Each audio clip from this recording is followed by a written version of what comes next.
జై బాబా అండి అందరికీ. The Joyce path second book మొదలు పెట్టుకున్నాము. ఇందులో పశ్చిమ దేశ పర్యటనతో ఈ పుస్తకంలో విషయం ప్రారంభమైంది. పశ్చిమాన నా ఇల్లు అని చెప్పినటువంటి మెట్టిల్ బీచ్లో బాబా అలాగే మండలి వారు అక్కడ ఉన్నారు. 1952వ సంవత్సరం మే నెల. అక్కడ వెళ్ళిన తర్వాత మణి తన అనుభవాలు అలాగే తనకు ఎదురైనటువంటి ఆనంద విషయాలు, అంటే అక్కడ మెట్టిల్ బీచ్ చూడగానే బాబా మనకంట అందరికంట ముందే అక్కడికి వెళ్ళి ఉన్నారా అనేటటువంటి భావన కలిగిందట మణికి. అలా అక్కడ ఉండేటటువంటి ప్రతి చిన్న చిన్న విషయాలు కూడా, ఏ విధంగా వంట వాళ్ళు వచ్చి వంటలు చేసేవారు, అలాగే అక్కడ ఉండేటటువంటి సరస్సు, ఎలిజబెత్ ప్రేమ, అక్కడ ఉండేటటువంటి చెక్క వంతెన, ఇవి నాకు చాలా ఇష్టమైనవి అంటూ ఇలా మణి తన డైరీల ద్వారా, అలాగే మెహరాజాద్ మండలి హాల్లో వచ్చినటువంటి ప్రేమికులతో ఆమె చెప్పినటువంటి విషయాల ద్వారా మనకి ఈ విషయాలన్నీ కూడా తెలుస్తూ ఉన్నాయి. తర్వాత 1995వ సంవత్సరంలో, అంటే రీసెంట్గా, అంటే 30 సంవత్సరాల క్రిందట యూత్ సహవాస్, అంటే ప్రతి సంవత్సరం యూత్ సహవాస్ జరుగుతుంది. అక్కడ 1995 సంవత్సరంలో మణి గుర్తించింది. అక్కడికి వచ్చినటువంటి ప్రేమికులు, యువకులు, పిల్లలు, వాళ్ళు ఏ విధంగా బాబా విషయమై వాళ్ళు ఎన్నో విషయాలు తెలుసుకుంటున్నారు. ఇలా ఆమెకు తెలిసి ఎంతో సంతోషిస్తుంది. అలాగే బాబాకు చెందినటువంటి ఒక చిన్న కానుకను కూడా వాళ్ళకి పంపించింది. ఆ రోజుల్లో మెట్టిల్ బీచ్ సెంటర్లో పాల్గొన్నటువంటి యువతీ యువకులకు ఒక చిన్న గిఫ్ట్ కూడా పంపించిందట. 1952వ సంవత్సరంలో వీళ్ళందరూ కూడా మెట్టిల్ బీచ్ వెళ్ళిన సమయంలో, అలాగే అంతకు ముందు, అంటే మెట్టిల్ బీచ్ వెళ్ళడానికి ముందు బొంబాయిలో వారం రోజులు రెస్ట్ తీసుకుందామని బాబా అక్కడ వారం రోజులు ఉండడం జరిగింది. మార్వే బీచ్కి సమీపంలో ఉన్న ఒక బంగ్లాను వెతికి పెట్టారు మండలి వారు.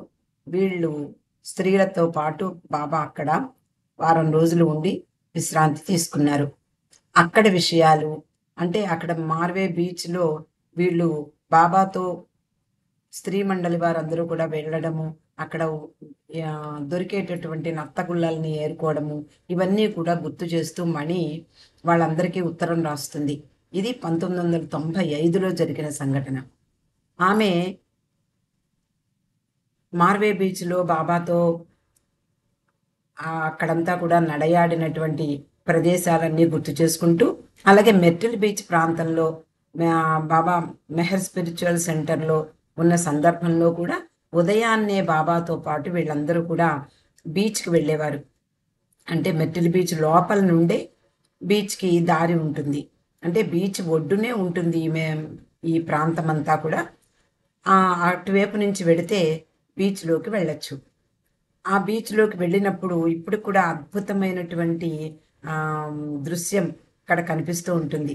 అదంతా కూడా బాబా యొక్క ప్రదేశంగా వాళ్ళందరూ కూడా చాలా జాగ్రత్తలు వహించి, చాలా జాగ్రత్తగా ఆ ప్రదేశాన్ని ఎటువంటి వాళ్ళు ఆక్రమించకుండా జాగ్రత్తగా చూసుకుంటూ ఉన్నారు. అక్కడ దొరికేటటువంటి నత్తగుళ్ళలు, అంటే ఈ షెల్స్ ఏవో ఉంటాయో, ఆ సముద్ర ప్రాంతంలో ఉండేటటువంటి శంఖాలు, గుల్లలు, నత్తగుల్లలు, ఇవన్నీ కూడా తీసి ఏరుకునేవారు స్త్రీ మండలి వారందరూ. వాళ్ళందరూ కూడా చూడు నాకు ఇది దొరికింది, నాకు అది దొరికింది అంటూ ఒకళ్ళకొకళ్ళు చూపించుకుని ఆనందించేవారు. చివరకు వీళ్ళు సంపాదించినటువంటి నత్తగుల్లలన్నీ కూడా బాబా దోసిట్లో పోసేవారట. బాబా కూడా ఎంతో సంతోషంగా ఆయన యొక్క ముఖంలో చిరునవ్వు వెళ్ళి విరుస్తూ ఉండగా ఆయన యొక్క ముఖం కాంతివంతంగా అవడం వీళ్ళందరూ గమనించారు. ఆ నత్తగుల్లల్ని వీళ్ళు జాగ్రత్త పరుచుకున్నారు. మణి మొదలగు వారు. ఇప్పుడు ఈ 1955లో జరిగినటువంటి యూత్ సహవాస్కి మణి ఉత్తరం రాస్తూ ఇవి పంపిస్తుంది. వీళ్ళు ఏరుకుని బాబా దోసిట్లో పోసినటువంటి ఈ షెల్స్ అన్నీ కూడా వాళ్ళకి పంపించింది.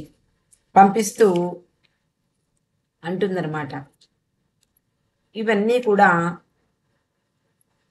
ఎంతో విలువైనవి, బాబా ప్రేమ సముద్రం నుండి వచ్చిన మంచి ముత్యాలు అంటూ వాళ్ళందరికీ ఒక్కొక్క బాక్స్లో ఒక్కొక్కటి పెట్టి వాళ్ళకి పంపించింది. బాబా సాహచర్యంలో ప్రతి ఒక్కరూ పాల్గొన్నటువంటి ప్రతి ఒక్కరికి మా హృదయపూర్వక జై బాబా అంటూ ప్రీతముని యూత్ సహవాస్ అంత వైభవంగా విజయవంతంగా నిర్వహించిన సభ్యులందరికీ నా నమస్సుమాంజలులు అంటూ మణి ఉత్తరం రాస్తూ ఆనాటి సంఘటనల్ని వాళ్ళతో పంచుకుంటూ వాళ్ళు బాబాతో పాటు వెళ్ళినప్పుడు ఏరుకున్నటువంటి ఆ నత్తగుల్లలన్నీ కూడా దాచి వీళ్ళకి పంపించింది మణి. అక్కడ తిరిగి మళ్ళీ మనం మెట్టులు పిచ్చి వద్దాము. అది 1952వ సంవత్సరం మే నెల. అందరూ కూడా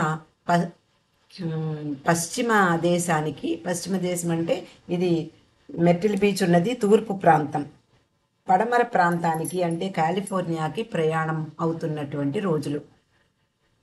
ఆది అలాగే డాంకిన్ మొదలైనటువంటి పురుష మండలి వాళ్ళందరూ కూడా వీళ్ళకంట ముందే ప్రయాణమై వెళ్ళిపోవాలి. కాలిఫోర్నియా చేరి వీళ్ళ కోసం కొన్ని ఏర్పాట్లు చేస్తూ వీళ్ళు వచ్చేసరికి అవి పూర్తి చేసి సిద్ధంగా ఉండాలి. ఇది బాబా ప్రణాళిక. కాబట్టి ఆది డాంకిన్ మొదలైన వాళ్ళందరూ కూడా ఒక కారులో ప్రయాణమయ్యి కాలిఫోర్నియాకి వెళ్ళిపోతూ ఉన్నారు. అది 18 మే. వీళ్లతో సరోష్ రావటం లేదు. ఎందుకు అంటే సరోష్ బాబాతో పాటు ఒక కారుని డ్రైవ్ చేయాల్సి ఉంది. బాబా అలాగే స్త్రీలు అంటే మెహ్రా, మణి,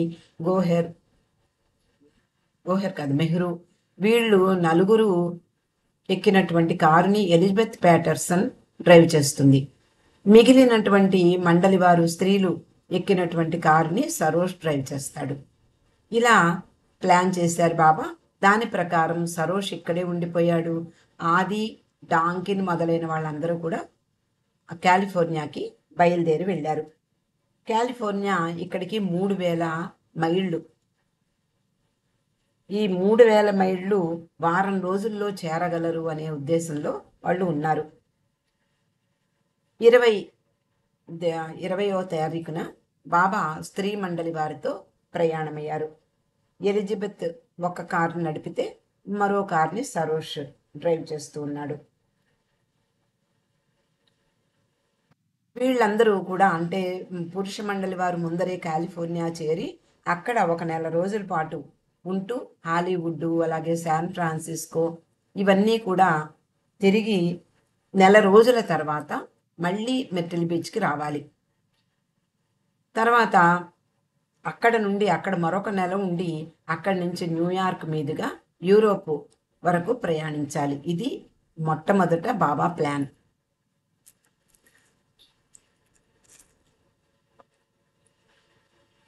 అలా 20వ తేదీన బాబా, మెహ్రా, మణి, మెహ్రు ఎలిజబెత్ డ్రైవ్ చేస్తున్నటువంటి కారులో బయలుదేరారు.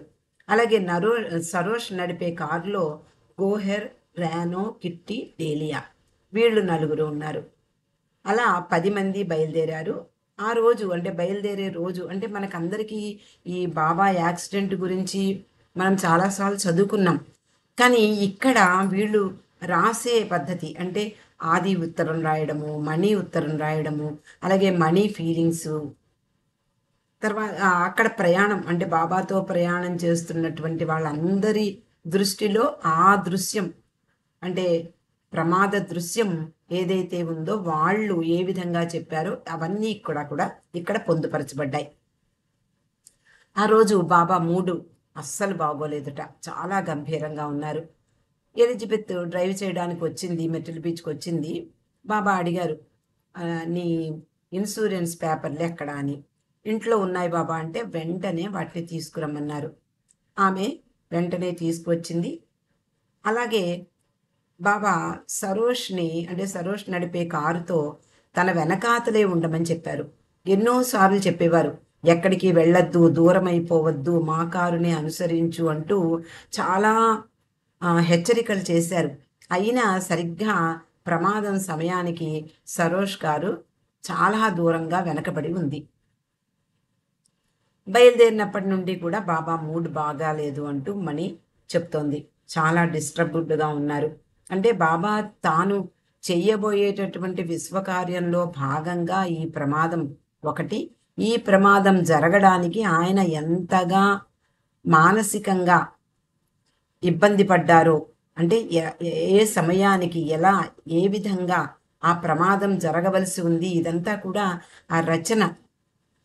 ఆ రచనలో బాబా ఎంతగా నిమగ్నమైపోయి ఉన్నారు. అలాంటి ప్రమాదకరమైనటువంటి వ్యవహారం నడిపించేటప్పుడు ఎలాంటి మూడ్ ఉంటుంది ఎవరికైనా.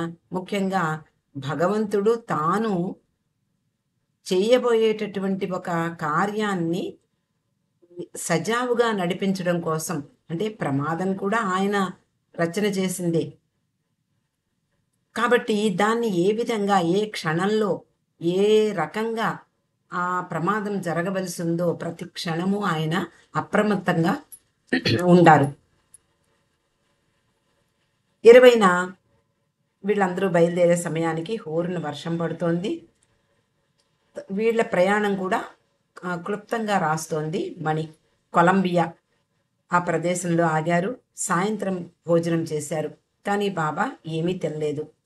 రాత్రంతా రోడ్లపై కార్ల శబ్దంతో ఆ రోజు ఆ హోటల్లో వాళ్ళు నిద్రపోలేకపోయారు. ఉదయమే అంటే 21వ తేదీన ఉదయమే టీ తాగి ఉదయమే బయలుదేరారు. బ్రేక్ఫాస్ట్ కోసం ఒక చోట ఆగారు. రెండవ కారు కనిపించలేదు. అప్పుడే బాబాకు చిరాకు కలిగింది. వీళ్ళు అంటే మణి, మెహరా వీళ్ళందరూ కూడా ఎలిజబెత్ డ్రైవ్ చేస్తున్నటువంటి కారులో ప్రయాణం చేస్తూ చుట్టుపక్కల ఉండేటటువంటి ఆ ప్రాంతం అంతా కూడా ఆ అందచందాలన్నీ కూడా, ప్రకృతి యొక్క అందాలన్నీ కూడా ఆస్వాదిస్తూ ఉన్నారు. సుందరమైనటువంటి పర్వతాలు, సరస్సులు, పర్వత శ్రేణులు ఇవన్నీ కూడా వెనక్కి వెళ్ళిపోతున్నాయి. వీళ్ళు ముందుకు ప్రయాణిస్తున్నారు. సీజర్స్ హెడ్ అనేటటువంటి ప్రాంతం దగ్గర ఆగారట. అక్కడ కూడా అందమైనటువంటి ఆ ప్రదేశాలన్నీ కనిపించాయి. జలపాతాలు ఇవన్నీ కూడా దాటుకుంటూ ముందుకు వెడుతూ మరో ప్రదేశంలో భోజనం కోసం ఆగారు. అక్కడ వాళ్ళు తిన్నటువంటి హాట్ డాగ్స్ వీటిని గురించి కూడా రాసింది. అలాగే శాండ్విచ్, కాఫీ, కేక్స్ ఇవి కూడా వాళ్ళు తిన్నారు. కొండలపై గుబురుగా పెరిగి ఉన్నటువంటి పైన్ వృక్షాలు, జలపాతాలు, సరస్సులు, సెలయేర్లు, అలాగే చుట్టుపక్కల ఉండేటటువంటి చిన్న చిన్న ఇళ్ళు ఇవన్నీ కూడా వాళ్ళు దాటి ముందుకు వెడుతున్నారు.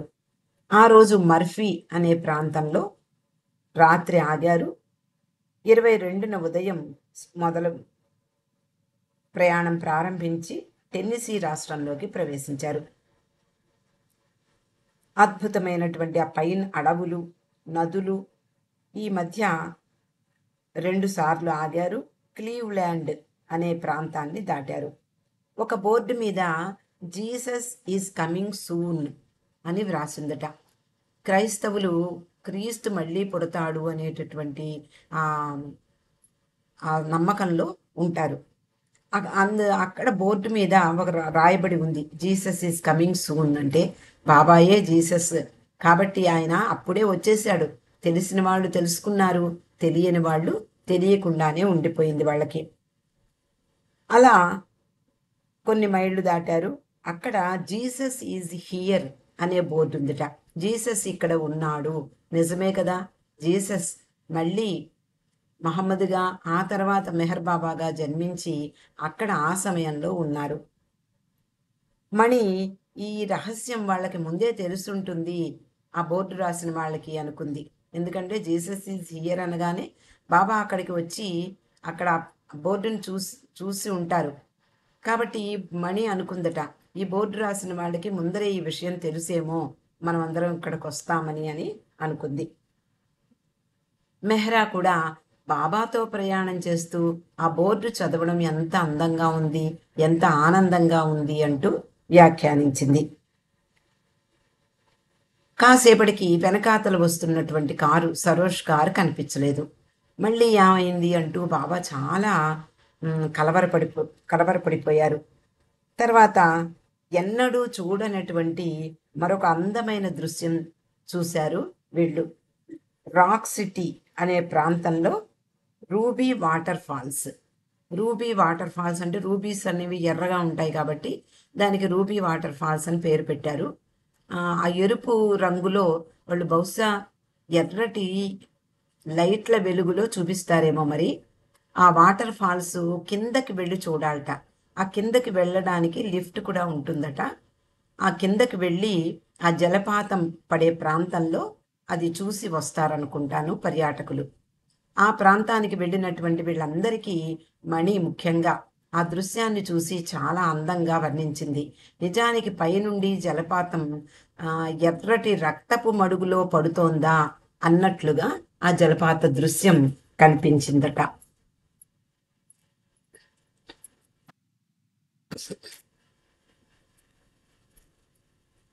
అక్కడ పెద్ద గుహ.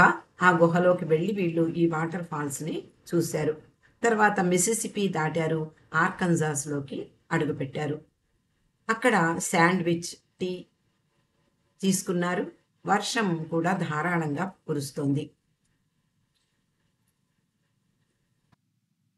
తర్వాత ఒక్లహోమా స్టేట్లోకి ప్రయాణం చేశారు. అక్కడ కరెక్ట్గా ఉదయం 10-15 నిమిషాలకి ప్రమాదం జరిగింది. ఈ ప్రమాదం జరిగిన తర్వాత మనకి వీళ్ళందరూ కూడా వివరించారు. ఆ ప్రమాద సమయంలో అక్కడికి వచ్చినటువంటి ఆ సంఘటన ఎలా ఉందో వీళ్ళకి గుర్తున్నంత మేరకు వీళ్ళు మనకి చెప్తున్నారు. మణి, అలాగే సరోష్, వీళ్ళందరూ కూడా. సరోష్ వెంటనే ఇండియాకి ఉత్తరం, అదే టెలిగ్రామ్ ఇచ్చాడు. ఏమని అంటే, బాబా స్త్రీలు కారు ప్రమాదంలో గాయపడ్డారు, ప్రేగ్ హాస్పిటల్లో ఉన్నారు అని టెలిగ్రామ్ పంపించాడు.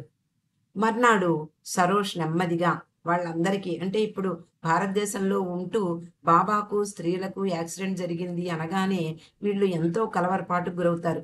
ఏం జరిగిందో తెలియక అల్లల్లాడుతారు. కాబట్టి సరోష్ మర్నాడు స్థిమితంగా వాళ్ళకి ఆనాడు వాళ్ళు చూసినటువంటి ఆ సంఘటన అంతా కూడా క్లుప్తంగా వ్రాసి ఉత్తరం రాస్తాడు సరోష్. ఆ ప్రమాదాన్ని వర్ణిస్తూ మండలి వారికి ఉత్తరం రాశాడు సరోష్. ఏమని అంటే, 3000 మైళ్ళల్లో మేము, అంటే ప్రయాణం చేయవలసినటువంటిది 3000 మైళ్ళు.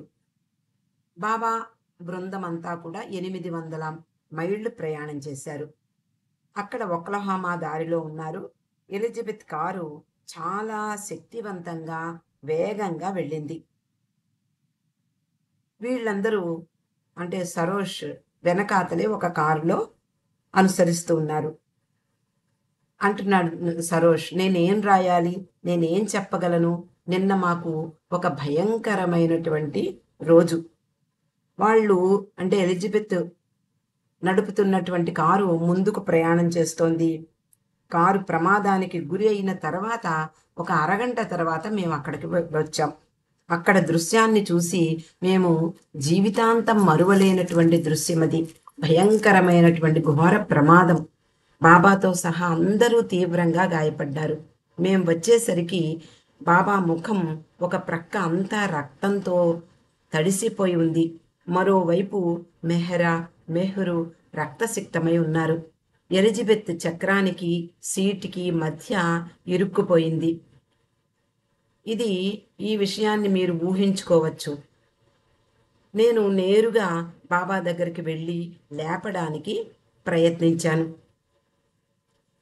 అలాగే సరోష్ కారులో డేలియా ఉంది కదా, డేలియా ఏమని వర్ణిస్తోందో ఇక్కడ వ్రాయబడి ఉంది. డేలియా అంటోంది, అక్కడి దృశ్యం చూడగానే మెరుపు వేగంతో మేమంతా కారులో నుండి ఒక్క ఉరికి పరిగెట్టాం. భయంకరమైనటువంటి దృశ్యం. బాబా తల మీద నుండి ముఖంపై రక్తం కారుతోంది. ఆయన ముఖంలో అసాధారణమైన భావం కదలాడుతోంది. ఆయన కళ్ళు ఎక్కడో లోతెరుగని దూరంగా చూస్తూ ఉన్నాయి. ఎంత మాత్రం శబ్దం కానీ నిట్టూర్పు కానీ లేదు. అక్కడ అచేతనంగా పడి ఉన్నారు బాబా. ఎలిజబెత్ కారులోనే ఇరుక్కుపోయింది. ఆమె మొదటి ప్రశ్న, బాబా జీవించే ఉన్నారా అని. నిజానికి ఆ బృందంలో, ఆ కారులో గాయపడని వ్యక్తి ఎవరైనా ఉన్నారు అంటే మణి ఒక్కతే అని వ్రాశాడు. మర్నాడు జాల్ అంటే బాబా తమ్ముడైనటువంటి జాల్ భాయికి ఉత్తరం రాశాడు సరోష్. అంటున్నాడు, ఇది అమెరికా కనుక పోలీసు సహాయం వెంటనే లభించింది. దగ్గరలో ఉన్న ప్రేగ్ హాస్పిటల్కి తీసుకువెళ్లారు.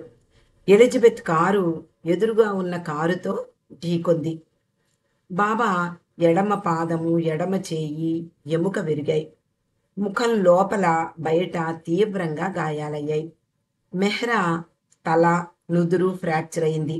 ఎలిజబెత్ 2 కాలర్ బోన్స్, పక్కటెముకలు విరిగిపోయాయి. మణికి చాలా వరకు శరీరం అంతా గీసుకుపోయింది. పాదం కూడా బాగా నొప్పి పెట్టింది. మేం వచ్చే వరకు మణి వారికి సహాయం చేసింది. 20 నిమిషాల తర్వాత మేము అక్కడికి చేరుకున్నాం. బాబా ఇది ప్రపంచానికి మంచిది అన్నారు. హాస్పిటల్లో డాక్టర్ కూడా చాలా మంచివాడు. తర్వాత ఆది కేరాని పాపా జస్సావాలాకు వ్రాసిన ఉత్తరం. ఈ అమెరికా ప్రయాణం ఎలా ఉంది అంటే, బాబా ముందే ఏర్పాటు చేసినటువంటి జరగబోయే విపత్తు ఇవన్నీ రుజువు చెయ్యడానికి బాబా అమెరికా వెళ్ళడానికి ఎంత తాత్సారం చేశారో, ఎన్నిసార్లు పోస్ట్ పోన్ చేశారో అవగతమవుతుంది. అంటే బాబా చేసినటువంటి తాత్సారానికి అంతటికి కారణం ముందు జరగబోతున్నటువంటి ప్రమాదం.